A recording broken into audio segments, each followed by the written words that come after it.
This is Gloomy Sunday, and once again, I will be sharing a spooky story that will send shivers down your spine. Let's begin with tonight's story. This is a true incident that was told to me by my father.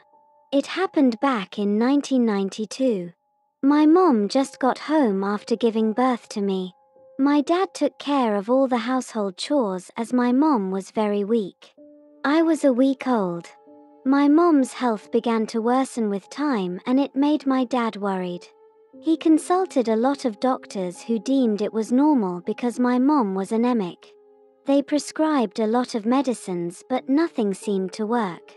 One day, early in the morning, my dad got up to go to the bathroom. When he was coming back to the room, he heard someone grunt.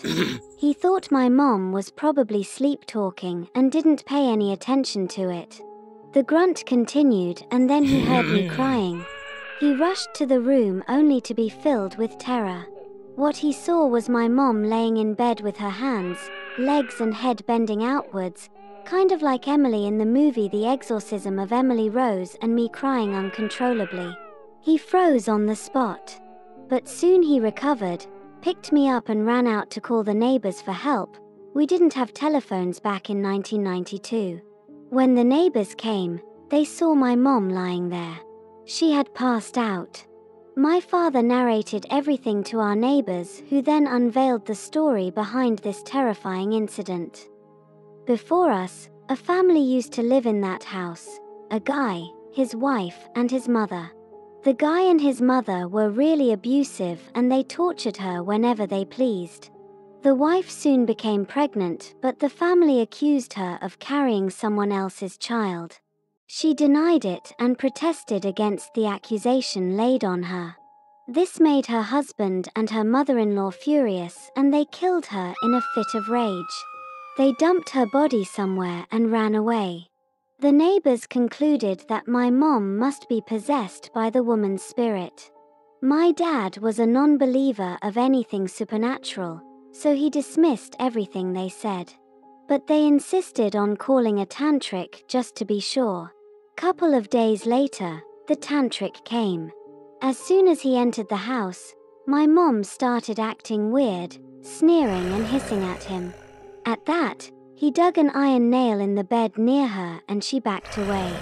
He then started ordering the entity inside my mom to get out. At first, she refused. But then, the tantric threw some powder at her, causing her to scream in pain. The tantric ordered her to get out again and to tell him where she was buried. Reluctantly, she did and left my mom's body. My mom passed out again. After all this, the tantric went to the place where she was buried with my dad and our neighbor and burnt her remains. He advised my dad to keep a knife or an iron nail under my mom's pillow, just to make sure nothing happens to her.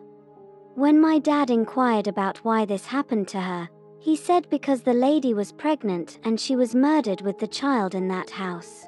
She wanted a baby, and as there was a newborn baby, me, in the house, that triggered her to possess my mom.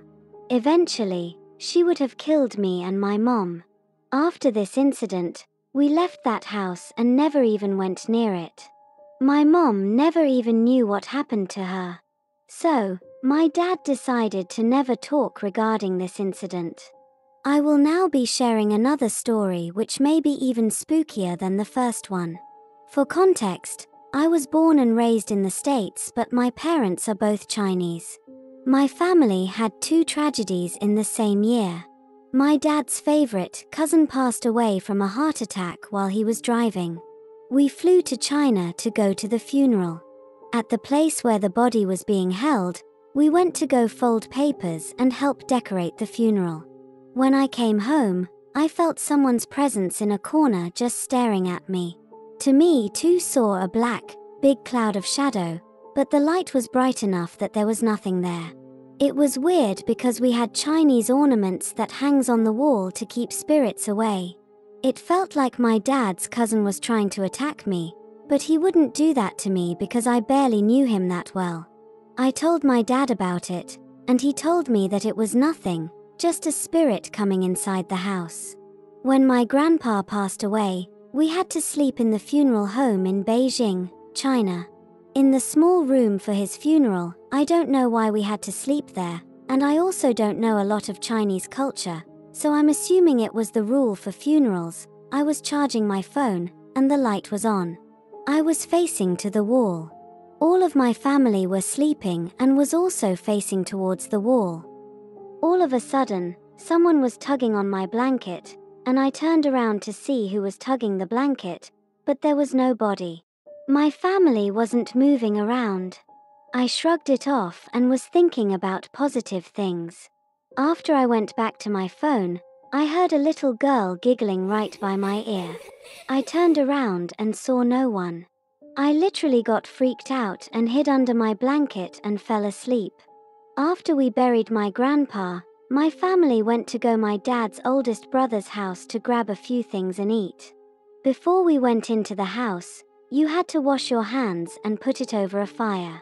After everyone went home, most of us became sick. My parents said it my older cousin who spread the sickness around because she was sick before she came to the funeral, but she made sure she wasn't near any babies and us. My family had a gathering for a holiday. I don't remember which one, but I think it was Christmas. My uncle said that he heard the little girl giggle in his ear at the funeral. I told him that I heard her too. Then we started talking about how it was super weird that we all got sick at the same time and on the same day.